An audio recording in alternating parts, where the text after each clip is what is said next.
De regreso en este programa que se llama Sobre la Mesa, vamos a tocar el tema sobre la reforma hacendaria. Tenemos como invitados a Gabriel Uranga, del Consejo Coordinador Empresarial, a el diputado Ignacio Duarte y al licenciado Luis Martínez, que viene también del INDEX.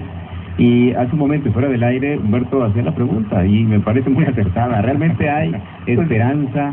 Para empezar por el final, es decir, ¿verdad? las perspectivas que hay, la percepción que hay, y yo tengo, después de haber escuchado al gobernador del estado en su informe, hace 2 días, yo tengo la percepción de que no hay esperanza, de que la reforma se va, ese llamado final a todos los fronterizos a dar lo poco que tienen para obtener el mucho, así lo calificó el gobernador, eso solamente alguien que no quiere entender no entiende. Pero es un llamado a los fronterizos para que tengan que aportar el 5% del IVA, y yo dije, señores, parece ser que no hay esperanza. ¿Hay esperanza por parte de los empresarios realmente todavía a estas alturas?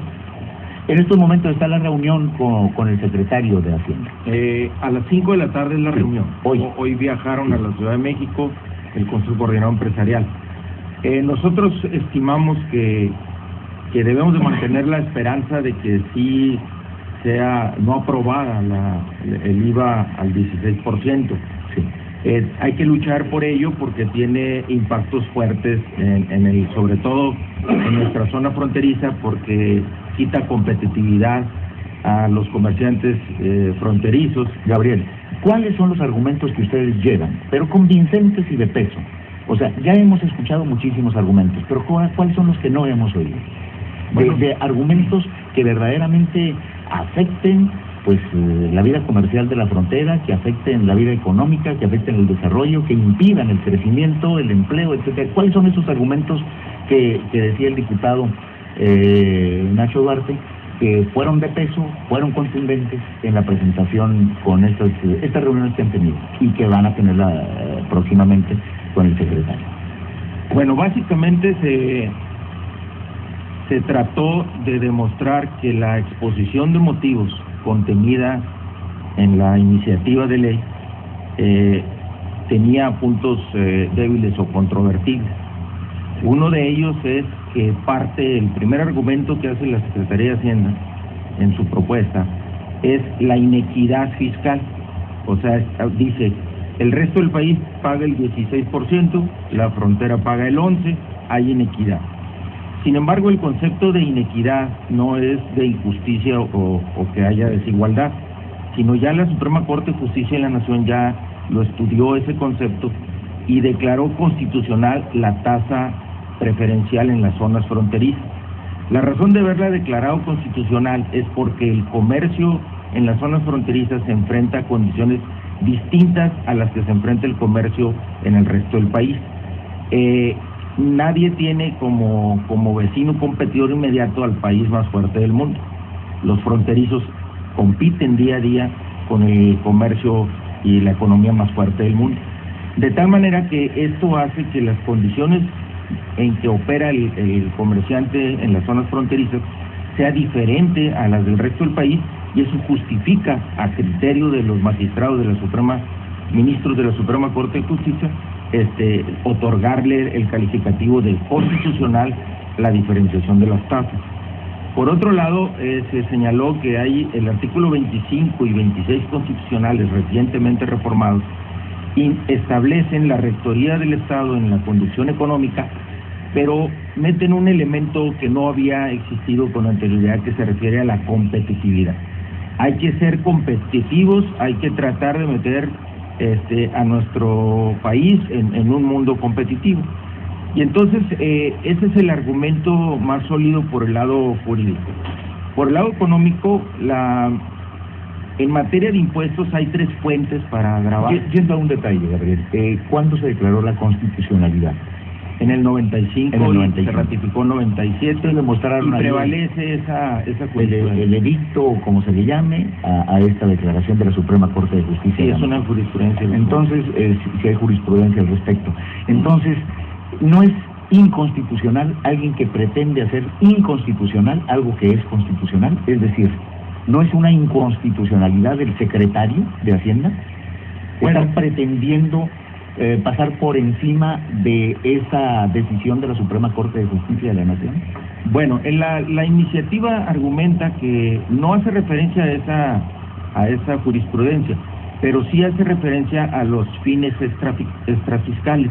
Es decir, ellos dicen, en aquellos entonces que se otorgó, ya las condiciones han cambiado, luego entonces presentó la propuesta porque ellos estiman que el día de hoy las condiciones actuales son distintas y entonces ellos estiman que ya podría caber como constitucional.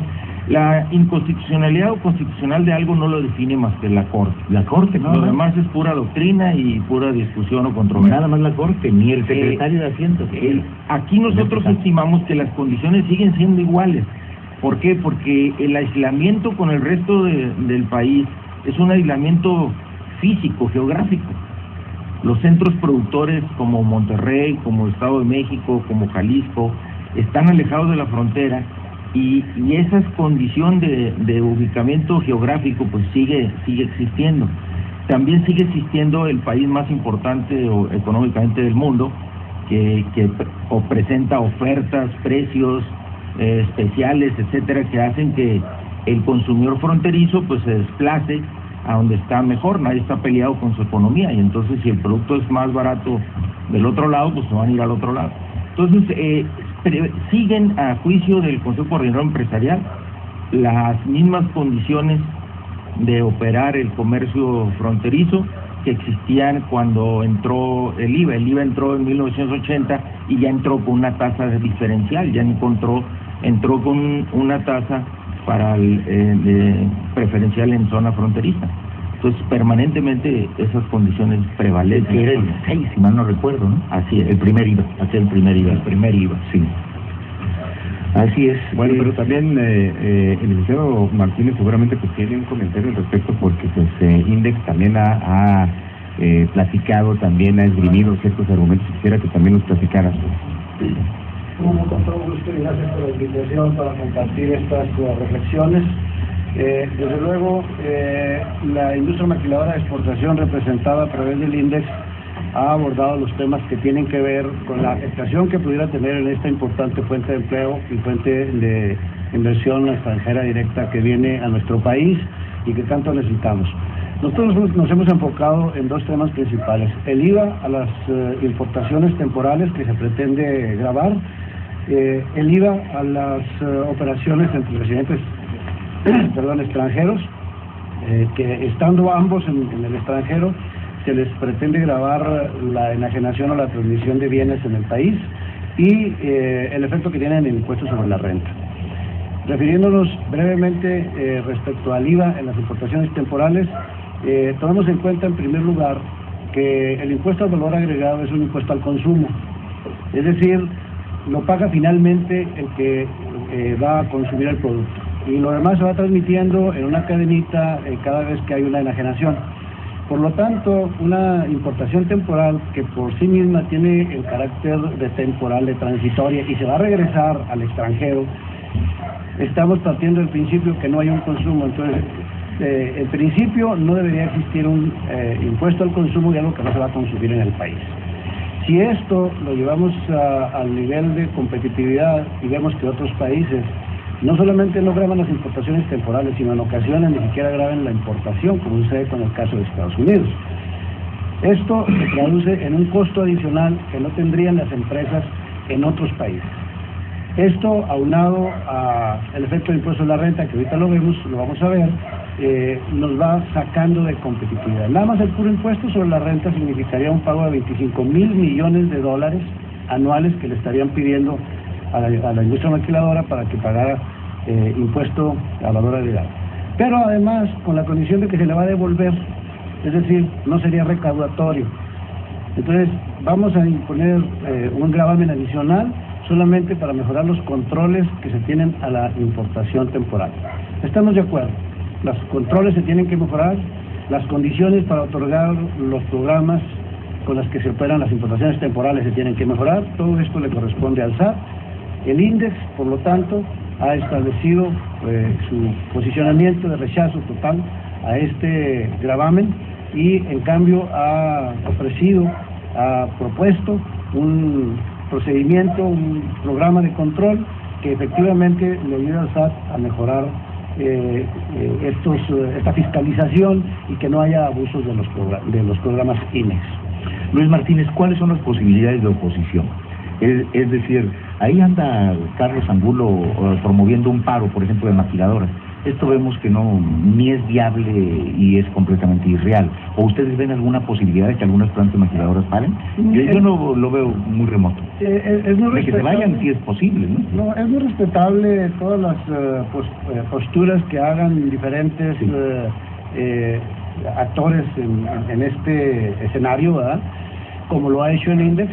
Lo que nosotros hemos hecho es, no del 8 de septiembre en adelante cuando se presentó la iniciativa, sino desde el mes de enero de este año, cuando sabíamos que venía una reforma fiscal, hemos estado trabajando no solamente con las autoridades, pero también con los organismos que defienden algunas modificaciones estructurales que le recomiendan al gobierno mexicano, como es el caso de la OCDE.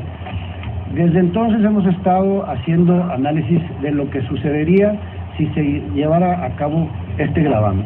Nuestro trabajo ha sido más bien técnico para demostrarle a las autoridades hacendarias, tanto como a las autoridades o a los legisladores, cuál sería el efecto que tendría si este gravamen se llevara a sus últimos términos. Nosotros consideramos que hemos demostrado que no traería grandes beneficios al país, que solamente sería un financiamiento al no devolver inmediatamente el impuesto que se causaría, que sería un costo para las empresas, que disminuiría competitividad y que al final nos quedaríamos sin empleos que ahorita tenemos en cuadro. No solamente no creceríamos, sino estaríamos en peligro de perder empleos.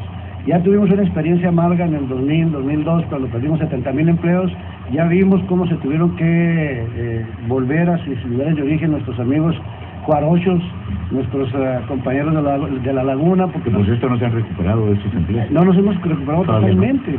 Entonces, eso es lo que nosotros hemos tratado de demostrar. ¿Cuál sería el efecto negativo de una medida como esta para tratar de que se tomen las medidas necesarias a tiempo antes de que nos veamos afectados?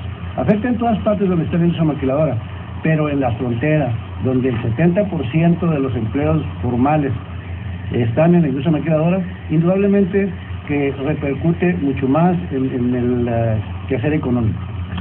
Muy bien, si no me permiten, sí, vamos a ir al corte. Sí, vamos a una pausa, nos están marcando una pausa, pero enseguida volvemos con esta interesante conversación acerca de la reforma.